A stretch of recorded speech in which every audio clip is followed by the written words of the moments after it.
We would like to welcome Lori Stinson, Adrian Lopez, Scott Gray, and Ekko Hendrix, who will be presenting on the panel Workforce Challenges.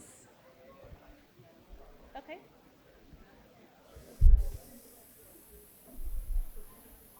Okay. Let's see. Quite a buzz of fantastic networking. You can still stay and mingle. We are going to go ahead and start the panel. Before we get started, I want to give you a few things that we can control and a few things we cannot control. The sound of freedom above, the airplanes and stuff like that. So you're veterans, you probably are familiar with it. So we hope it's not going to be too distracting with the panel, but that's why we're here, and we're in a great location to hear that sound of freedom. So I am Lori Stinson. I am Vice President of Military Affairs and Leadership Development at the Greater San Antonio Chamber of Commerce. I also serve as the Vice Chair for the Governor's Committee to Support the Military. I'm also an honorary commander for General Driggers, the Joint Base San Antonio and 502nd Air Base Wing Commander. So excited to start off that and learn some more about our Air Force missions that are here. Prior to moving to San Antonio in 2015, I was an Army spouse for 25 years, worked for the Department of Defense for about 18, primarily with our Army partners, but then transitioned and helped our Navy partners, really focusing on professional and personal potential development, helping to develop our leaders, and working with them to connect in the community. So very honored to be able to continue that work at the Greater San Antonio Chamber. It is a personal and professional passion I get to do at the Chamber, where we advocate for our military missions, we advocate for military families, and of course, military spouses. My personal journey was we moved 17 times in 24 years. I am not from San Antonio, but we got here as fast as we could, what they say, right? So very honored to share the stage with these amazing professionals along my side here. And of course, I want to say two caveats. I like to say that we are military inclusive, not just military friendly.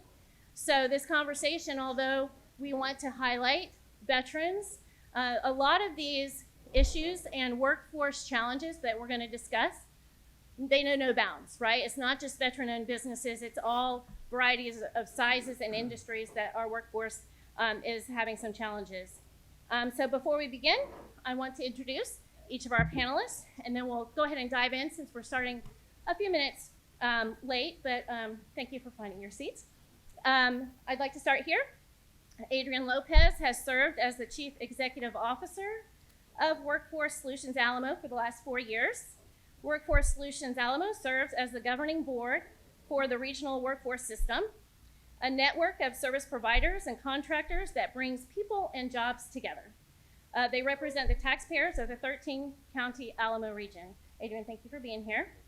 Ekko Hendrix, who some of you may have met back there at the table, is a regional business liaison for the capital area, rural capital area, aka Austin, and Alamo regions of the Employer Engagement and Community Outreach team at the Texas Workforce Commission, which falls under TWC's Outreach and Employer Initiatives Division. Say that 5 times really fast. I know. That's long. Ekko has been with the TWC since March of 2023 and has several years of experience in teaching, staff management, training, and development.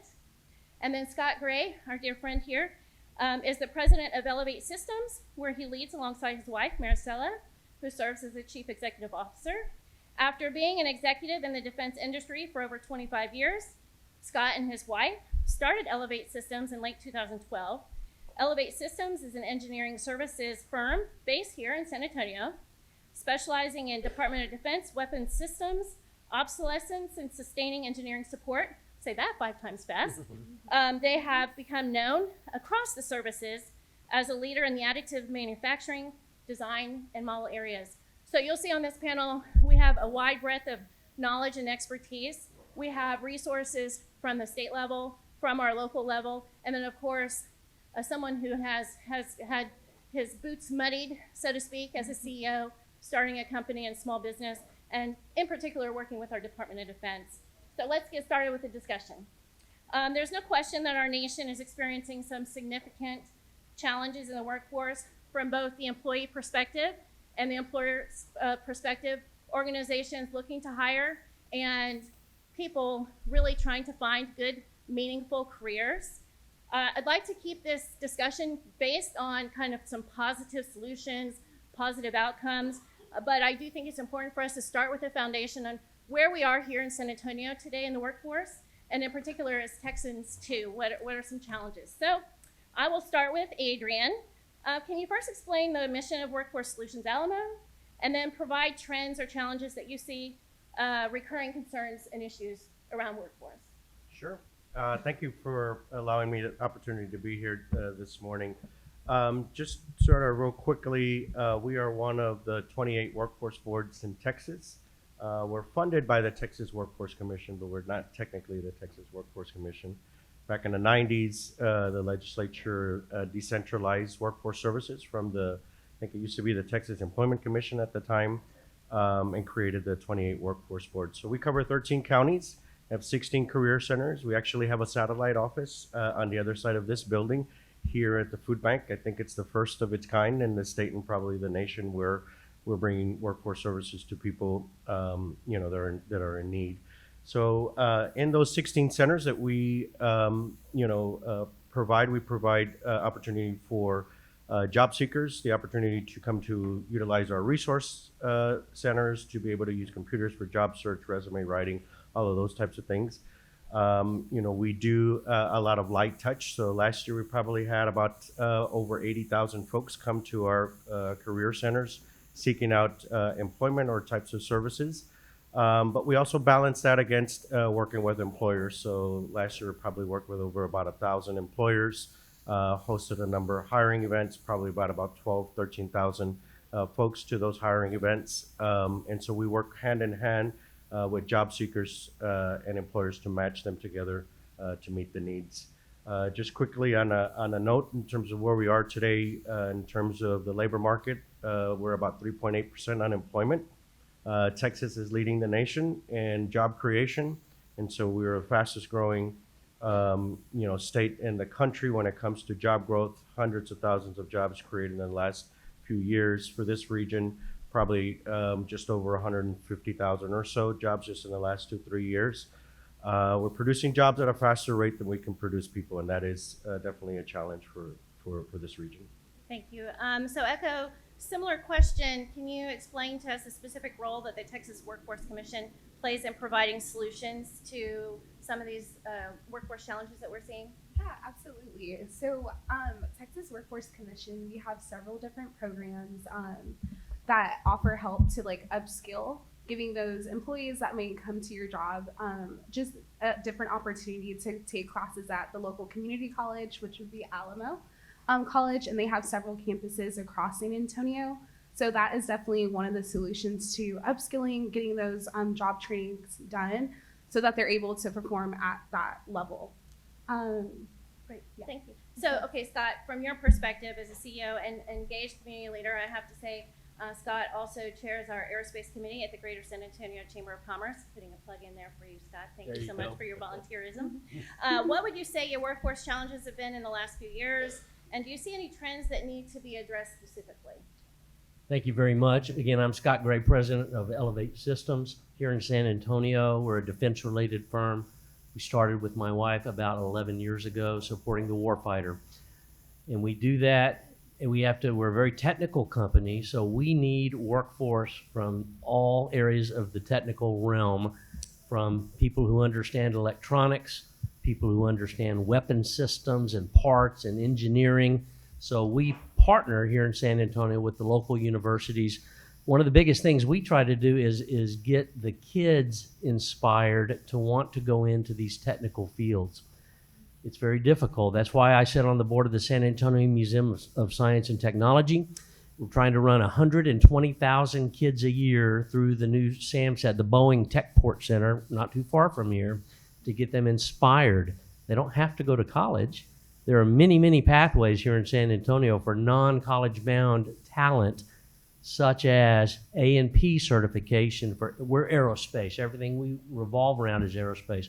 So our goal is to get kids, and we used to say K through 12, now we say K through gray, right? Because we have so many that need to either be retrained to go into a different vocation. We have over 800 job openings in San Antonio right this minute in the aerospace sector. And that's from degreed engineers, mechanical, electrical, civil, computer, and things like that, open right this minute, right around us, very, very close to us. We could place over 700-800 people today. Again, it's not all degreed. We're talking about people that understand how to work on airplanes, people that work on, again, what we call A&P certification to be able to work on jet engines. We have training facilities here in San Antonio through the community colleges, Hallmark University, St. Philip's, and then we have the employers. You keep hearing the sound of freedom go right over our heads here. We need people out there working on these issues. So that's kind of in a nutshell what we're looking for is we're trying to push them into these programs that both Ekko and Adrian have available and the others. So you just kind of touched on one of those workforce challenges is there are a lot of open jobs. And as a small business owner, as an entrepreneur, trying to find the right talent in your own organization with your culture, that can be a challenge when there's a lot of competition where people have a lot of opportunities to get out there and get jobs. So I want to go back to Adrian. So what services are provided by Workforce Solutions Alamo to support both the business as well as the job seeker? Yeah, as I mentioned earlier, we work closely with employers. We utilize our infrastructure for many of the types of things that employers are looking for. For example, we have interview rooms, so many times employers will come into our offices. We'll queue them up with potential job seekers so that they can be matched and get an opportunity to interview them. We do a lot of hiring fairs. As I mentioned, we had about 13,000 folks attended our hiring fairs. Just last week, we had a hiring fair focused on veterans and had over 1,000 people show up at the Expo Hall and the Freeman Coliseum. So those are kind of some examples of what we're doing with employers. We do have an active business services team that works with employers hand in hand to customize services for your needs. And so those are employers that are small, medium, and large. And so we have a whole menu of services that we can be providing for employers. Great, perfect. So this is a question for both Ekko and Adrian. We just had a panel on the benefits of being a veteran-owned business. So what are some incentives for businesses to hire veterans and other special populations? Ekko, if you want to start with that one. Yeah, I'll start with that one. So we have the work opportunity tax credit. And basically what that looks like is a credit that's given back to you as a business. If you hire a veteran, but you don't just have to be a veteran, it can also be people with disabilities or someone who's a second chance hire. So someone who just recently got out of prison. And at the state level, we do pay up to $9,000 like as a tax credit. And I have information back there. We're straight back if you want to come by and grab that. $9,000 per year or one time? Yeah, per qualifying employee. We want that. Yes. Yes, I have your hand out. I was like, just for you. Adrian, what about you? Yeah, so we have fortunate to be here, of course, in Military City, USA. We work very closely with JBSA or Joint Base San Antonio. We do have staff that are actually inside the gates, so working with individual service folks who are transitioning. We also work with their spouses, and that's the other thing that sometimes people forget is that, as you mentioned, moving 17 different times, sometimes it's difficult for spouses to be able to, get their footing in employment. But some really great people that we find and great employees. So we work closely with JBSA. We also work with the county's Veterans Transition Center. They have good folks that provide kind of the crosswalk between military experience and then, of course, translating that into civilian experience. Because a lot of times that's confusing for as an employer myself and have hired many people throughout my career. It is confusing sometimes when you're looking at a veteran's resume because you kind of don't understand sort of like how does this translate to sort of civilian. And so that great work with the Veterans Transition Center is actually very key to ensuring that we get people that are good folks into our employers. Great. So I kind of want to see a show of hands of our small business and entrepreneurs that are looking to hire military. Raise your hand if you're looking to hire military. Are you mostly military yourself, and that's why? Okay. So I was going to ask this question, but it made me really silly. So what does a veteran, Scott, bring to your organization? How large of an organization do you have? Well, we're very small. We're 10 full-time. But I'll tell you, we just hired our first Marine. And this kid is amazing. Thank you. He is, and I met him because of my good friend Jeff Fair sitting in the back. He was working at a Lexus dealership. He's using his GI Bill to get his mechanical engineering degree at UTSA. Jeff introduced me to Andrew Bobrovsky. And Andrew, he came to our office, and I said, "What do you want to do?" He said, "I want to be a mechanical engineer." I said, "Guess what? We do mechanical engineering." So we were just also fortunate enough to receive a grant from the Bexar County Economic Development Group for interns. So we got about $40,000. It's tough for a company of 10 people, right, to be able to fund the interns. And so Andrew immediately gave his 2-week notice to the Lexus dealership and works in a very cool office learning stuff. So he has a rigor unlike any. We do internships all year long. We have 10 employees. We have 8 interns. That's how we put our money where our mouth is. And we have kids from the STEM Academy in high school. We have kids from the Alamo colleges. We have kids from UTSA and even St. Mary's University. And now we can pay them. And basically, and he's a freshman, so he's going to know more by the time he walks out of our office. I handed him a machine gun part the other day for a guy that collects Vickers machine guns. He knew exactly what it was. He said, "I've shot this thing." He's like 22 years old. But anyway, yes, we love to have veterans come into our office. Good. Anything from your perspective on the benefits to businesses hiring veterans specifically?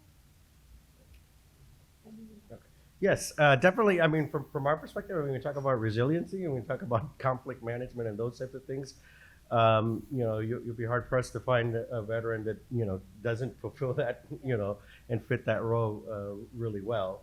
The other aspect of it is as Scott was mentioning in terms of sort of the GI Bill.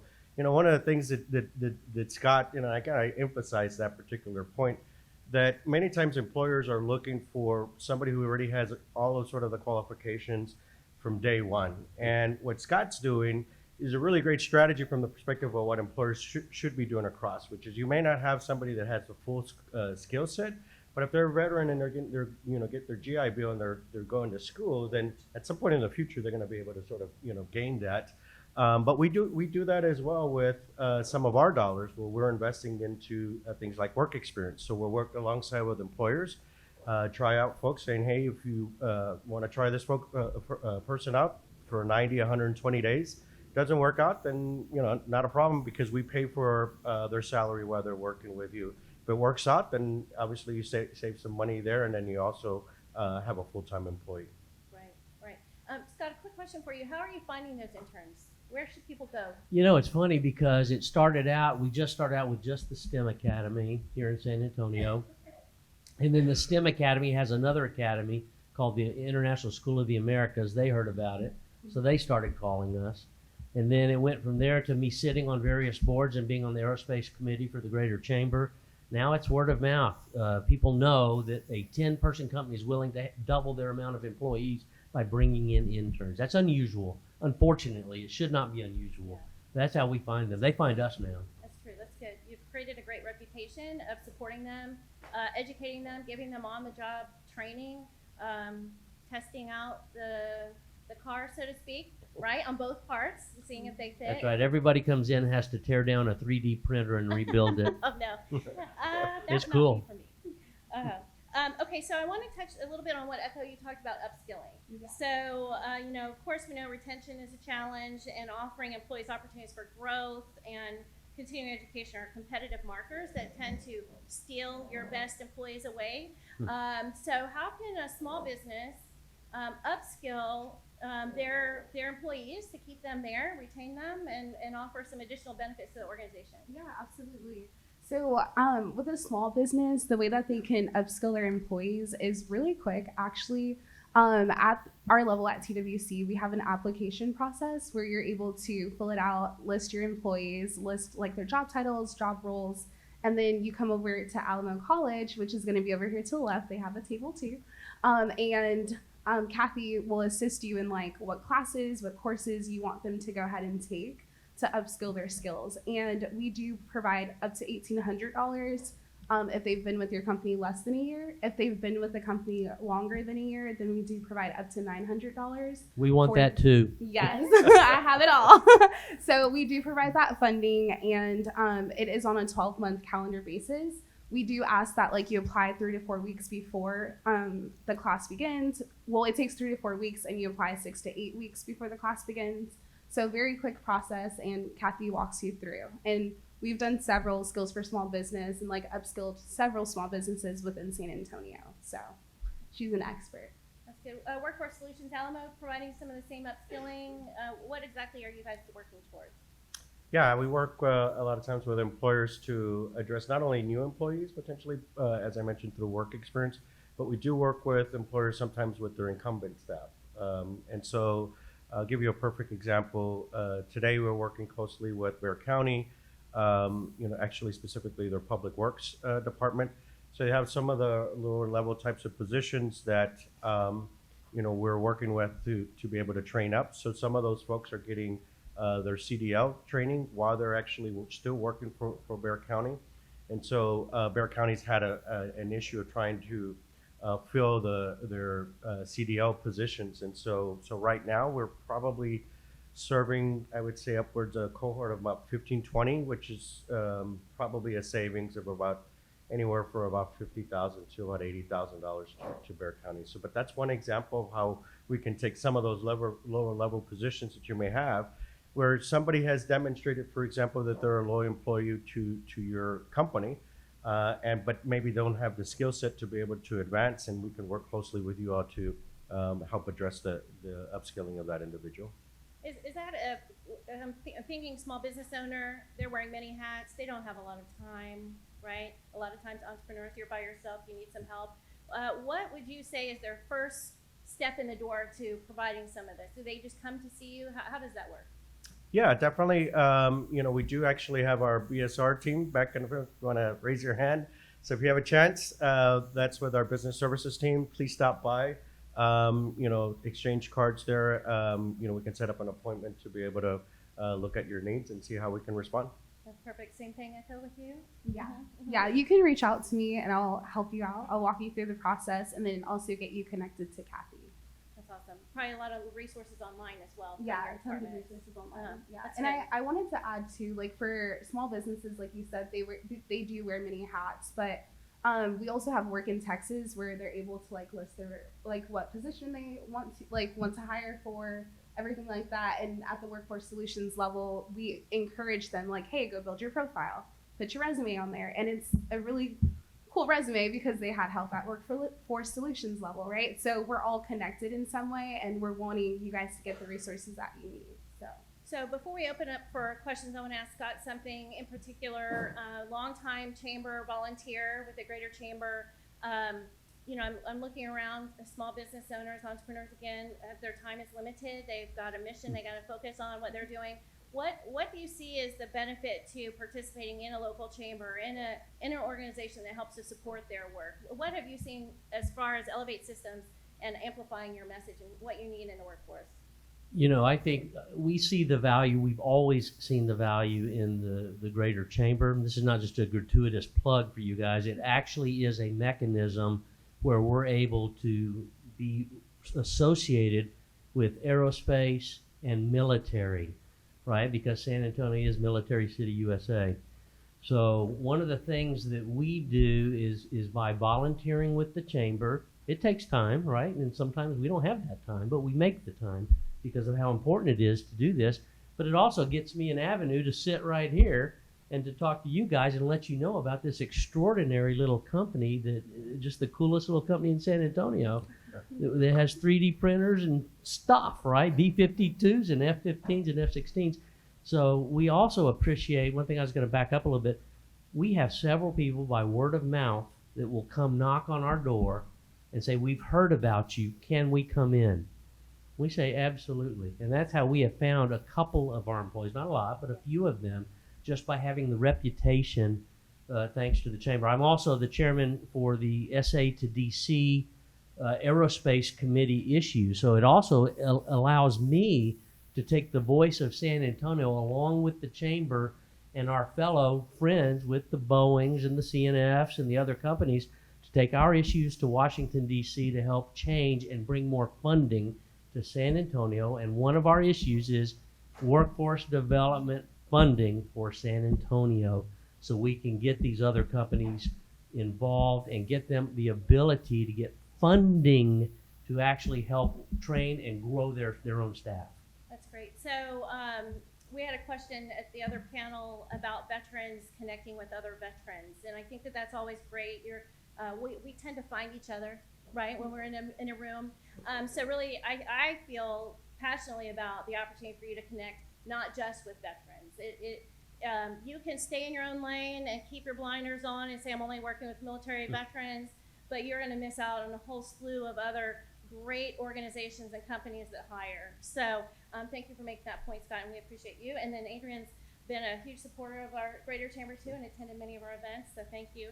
So I want to kind of open up for some additional questions from the audience. If you have questions related to workforce challenges and anything else, so do we have the microphone coming? Is he? No. Oh. Yes, ma'am.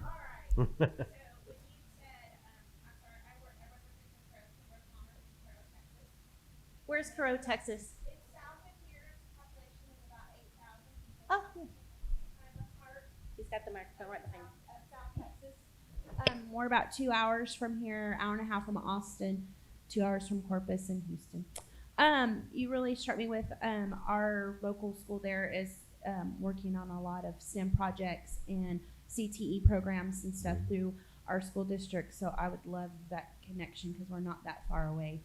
With having a son that just graduated UTSA, I was interested in your jobs. And so where can you go to find those job opportunities? Because I just looked at your website, but I didn't see where you go for job openings.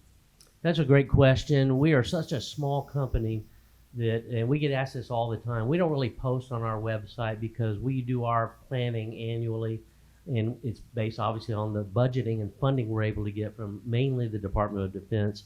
So to us, it's you call me. You just connect with me because we truly are dot connectors. Even if I cannot hire some of these people, because again, we do both sides of it. We do the engineering sourcing side for sustainment and obsolescence for weapon systems. But we also have, I call them my millennial crew of all under 30 years old that are doing artificial intelligence and machine learning coming from an OpenStack. Probably a lot of people don't know what OpenStack is, but like a rack-space methodology. We find them through word association, basically name association, since our son came out of Rackspace. So that's how we do it. But also, we invite them in, anybody. We invite them in if they want to be in a technical field, whether it's mechanical engineering or computer engineering or electrical engineering. We'll sit down with them. That's how we pay it back to those that helped us start our company. We have an entrepreneur in San Antonio. Some of you know him. His name's David Spencer, who had a company called Onboard Software, sold it for about $34 million, moved to Bernie and opened up a medical device company. He helped us start our company 11 years ago, and he said, don't pay me, pay them, pay it back. So we help other students get into the pipeline and help connect them, because a lot of people want to be cyber, right? You're sitting right next to cyber number 2 in the nation behind the NSA in Washington, D.C., right here where CNF is and many other companies, and we got to get them into that pipeline. Another message that we have to send is stay out of trouble. Because in these fields, if you can't get a security clearance, you're not going to get hired. So connect me to whoever you'd like to have. And we also have SAMSAT here, San Antonio Museum of Science and Technology. We can drive 2 hours. We have a geek bus that Rackspace gave us to do teaching and inspiration. I'm going to interrupt the question just a minute and we'll get to you. I wanted to offer Workforce Solutions Alamo and Texas Workforce Commission. How do you partner with academia, with the schools, with education? Tell me a little bit about that, because I know that's key to what Scott's doing too. Yeah, so a couple of different ways. We work with school districts throughout the region. We have about 57, K through 12, where we're providing career exploration, providing workshops for kids. We do have events that are called the Jobs Y'all events, where kids are, coming to talk to employers, getting some experience in terms of resume writing and, interviewing skills, those types of things. We're moving towards a more solid model where we're looking at probably doing some very set activities from 8th grade all the way through, their senior year. But we do work with them, very closely. And then, of course, with all our training providers, including Alamo colleges and others, we do provide the opportunity to connect those folks to employers. That's something that I would actually encourage you all to do, is if you could, and we can help you with that, is if you could get tied into some of the educational or academic institutions, because one of the things that we've been pushing is that you need to bring in employers from the inception. So don't just be teaching theory, right? Have them interact with employers from the inception, so that they're, so that their first interaction with an employer is not after they already graduated or when they're already looking for an internship. It should be from the inception. And so I think if we move in that model, or move in that direction with that model, I think we'll get, better qualified individuals. I love that. Adrian, I think that is so right on track. Get them into our offices. Yep. Get them to us before they're finished, right? One of my favorite superintendents, I won't say his name, here in San Antonio, says, if you can't see it, you can't be it. Yep. That's true. Yeah, very good. Ekko, what are your thoughts on that? Yeah, so we partner with educational institutes, of course, like local community colleges, with all of the different programs that we have, because we don't just have the skills for small business that we offer. And we also have like a JET grant, which is a grant that we give out to different school districts that apply for it, which provides opportunities for high school students to already engage in those industry things. Yeah, so it actually pays for like the equipment and the technology that they need to bring it to different communities that aren't like Austin, San Antonio, Houston. The bigger areas, they're like smaller communities. So that's all spread out across the state. Thank you. Okay, we have another question from the audience. We discussed it. My son is in the Air Force ROTC program at Harlan High School, and he wants to become an electrical engineer. He's a sophomore, so I just wanted to know, at what age do you start? Kindergarten. Yep. So how would I align him then with being a part of your program? Because that's just interesting. Well, there's two things. There's our company, and again, call me. Bring them to see us. Okay. Once we get them into our office, they don't ever want to leave. Okay. Because it's cool. They're not filing papers or bringing us coffee. They're doing reverse engineering of weapon systems Yeah. and stuff like that. My cousin works for Lockheed, so Perfect. yeah. Perfect. We're going to buy Lockheed in a few years. That's our plan, if we can. And the second one is, again, with the San Antonio Museum of Science and Technology. What a great, if you've been to Area 21, raise your hand. Have you been to Port San Antonio? The Boeing The Boeing Techport Center. You need to go to SAMSAT, Area 21 in the Boeing Center. It's right here. It's open, I think, 7 days a week, and the cost is free. Free. Totally free. Get them out there to be inspired. That's great. Thank you. Any Thank other you. questions from Leo? Has a question over here? He's coming over here at the edge. Right. I called him out because I know him. So I'm Leo Cardenas. I represent Southwest Research Institute. I know we're talking about workforce development. So Southwest Research has a lot of STEM programs, and we do internships and fellowships, and we do have a lot of opportunity for that here right here. We're literally right down the street. So if you have any questions, come find me. I'm also hiring for a cybersecurity supply chain manager and a small business development specialist. So also, if y'all know somebody, let me know. And then lastly, we buy everything. We buy a lot of things. We do everything from deep sea to deep space. So if you're a small business and you're looking for some opportunities, come find me. And I would put a plug in for Leo too. You beat me to it. Yeah, I'm gonna say it. I'm going to put this on my resume, Leo.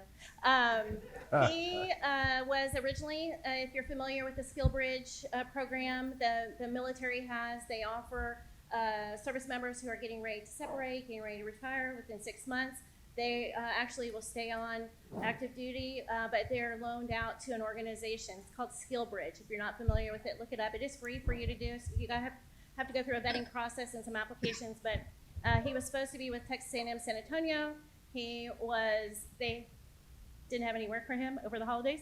And so because of contacts, I said, well, hire him, let's bring him over. So the first day he was in the office, our board chair at the time was Adam Hamilton, the president of Southwest Research Institute. I introduced them. Adam is a huge military supporter. I said, hey, this is a Marine. Once a Marine, always a Marine. He's working hard. Let's get him out. And now he's working at SWRI. So it's a skill bridge connector. You know, again, this is what chambers do. We love to connect opportunity and business together. But thank you, Leo. I appreciate you. And now what he's doing at SWRI is making additional business. We talked about veterans and how veterans want to serve. You know, even though it's not maybe in our position description, you have a question, we'll help you. We'll make that connection. Lori, I wanted to mention that, again, as an entrepreneur, how many entrepreneurs are in here? Quite a few. One of our dreams was to be able to hire Southwest Research Institute as our subcontractor. We did this last year on the largest SBA 8A sole source contract we were awarded at $4.4 million on the KC-135, and Southwest Research and my wife, our CEO, are on an E-3 AWACS at Tinker Air Force Base right this minute, and then they're going to be on a KC-135 this afternoon, qualifying parts that we in Southwest Research are reverse engineering for the Air Force. Okay, so and then do we have another question? I do. I have a comment. Where are we? I can't see. Here I am. Oh, good. Okay, you're hiding over there. Kathy Fogel from Alamo Colleges. Ekko had mentioned me earlier, but I wanted to make a comment because I've been working with the Skills for Small Business program now for 8 years, along with my colleagues. 2 of them had just stepped away, but Mary Jane Cardenas and we work together with any small business. And what we have discovered by working with the small businesses is because, yes, you might have under 10 employees. That's good because we make sure that we offer our training courses to where they do 4 hours of training either at our location or at the location of the employer.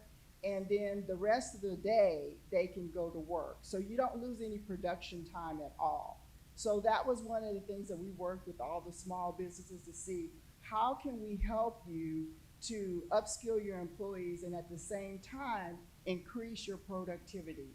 And so we've had some businesses we work with since 2018. Here at Port San Antonio, we have Knight Aerospace. Last year, they trained all of their 58 employees on CPR. They had a savings of close to $17,000 just for that one class. So you have to be an employer that has at least one full-time employee to qualify for the program, okay? But if you don't, just keep us in mind, and when you have that, we'll go and celebrate together. Thank you. Thank you. Thank you for what you do. Question? We have some hands over here.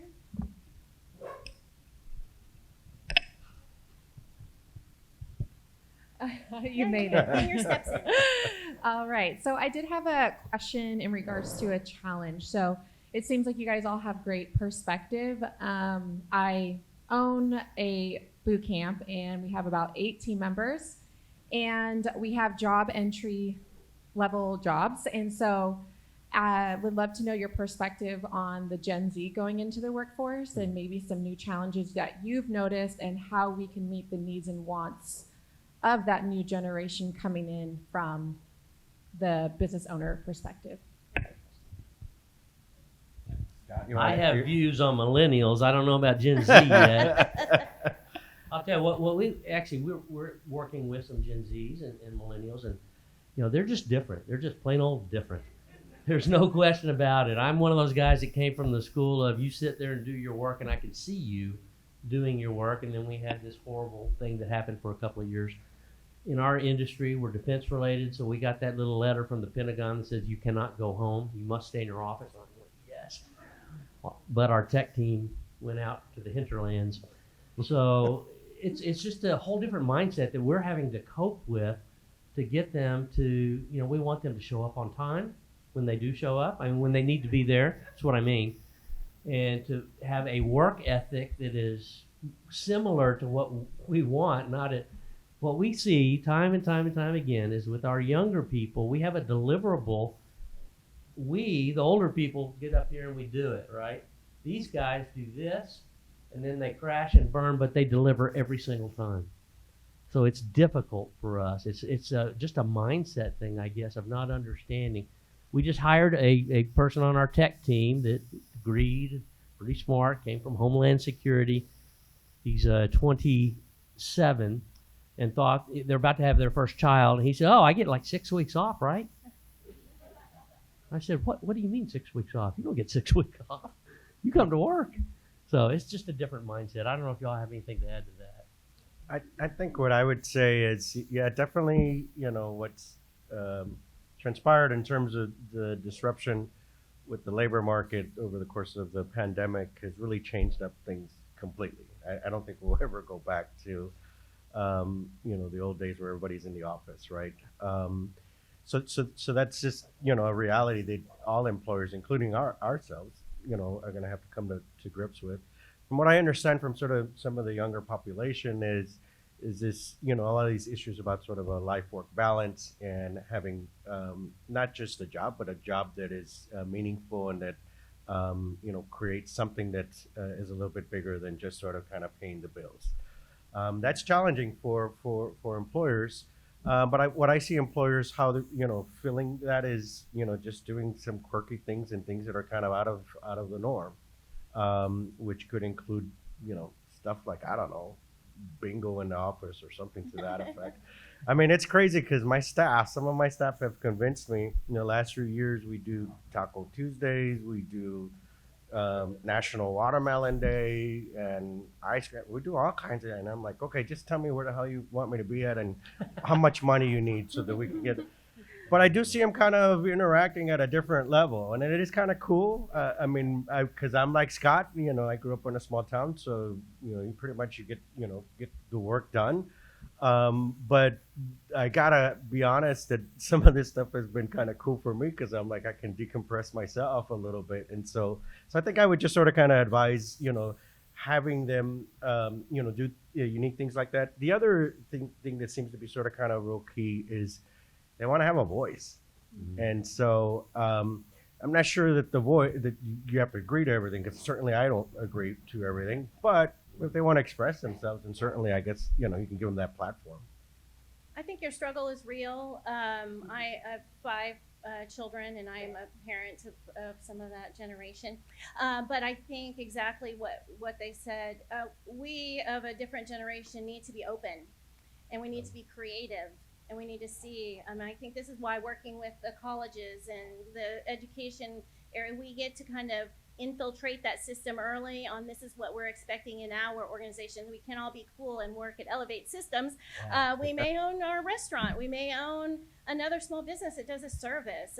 But I think exactly what Adrian said, that population really is looking to have a voice and make an impact. So offering partnerships with nonprofits, offering those internships with organizations that provide a service that's not just in your lane, can also create new business for you. So we see that a lot at the chamber. We'll be able to have organizations come together and partner, specifically boot camps, gyms, things like that. You can be a part of 5Ks in the community that you help support endeavors. You could do other things and find things that work for you. But I would say be creative too. Okay, so we're running short to the time. I just want to provide you just a minute. What is one takeaway you hope our guests leave with the services that you provide or the experience that you've had in Workforce Challenge? What's one takeaway? Starting with me? Yep. Oh, okay. I would just say that you're not alone. You have some resources and some great things, whether it's incentives that the state offers or some customized services that we can provide through Workforce Solutions Alamo. I think the biggest thing, and we assume that everybody's going to ask the question. Most of the time, people don't ask, right? So just ask the question, and if we don't know the answer, we'll figure it out somehow. So my takeaway is definitely just like, no matter how long you've been in business, if you're a new business, like there's always something that you're learning. So just keep an open mind to that. And then also like, y'all, we're in a room with like so many entrepreneurs from different industries. Like this is the time to take advantage and network. Of course, I'm an exhibitor, so I want you to come to my table. But at the same time, look to your left, look to your right, and you never know like what you can get from the person sitting next to you or at the next table. And we have money to give, so definitely come stop by because we want to upskill your business and provide you that opportunity. What I would leave you with today is what I have taught my kids, who are they're not kids anymore. Those who don't ask don't get. Plain and simple. If you don't ask, you're not going to get. How do we as entrepreneurs do the lessons learned? When I used to work for a $800 million company, we had people. We don't have people. We have 10 people. So we have to do all those things, right? How did I do it? I called my friends, my entrepreneur friends in San Antonio, excuse me, and said, how did you do this? How did you handle this HR thing? How did you get payroll? All those things. How did you get employees? What about certifications? What about legal? All those things you have to take into consideration. And don't just take the first answer you get. You need to ask around and do what's best for your company. But how are you going to know that unless you talk to someone who's doing it right to this day? We also have so many great programs here in San Antonio to inspire those that want to change their pathway in life if they want to become technical, non-technical, cyber, engineering, teaching. It's all right here in San Antonio. You just have to ask. What do? Get involved. Get involved with your chambers. Get involved with your schools, your school districts, and things like that. That's great. Okay, so and then I just want to say on behalf of the Greater Chamber, myself, and the panel, it is very brave to be an entrepreneur. It is very brave to be a small business owner. So if you haven't heard it today, you all rock, okay? And I want to say that from the bottom of my heart, you rock. So thank you for our panelists sharing the most valuable resource you have, which is your time. And I'm sure they'll be around for questions later. Thank you. All right. Thank you, Lori, again for moderating.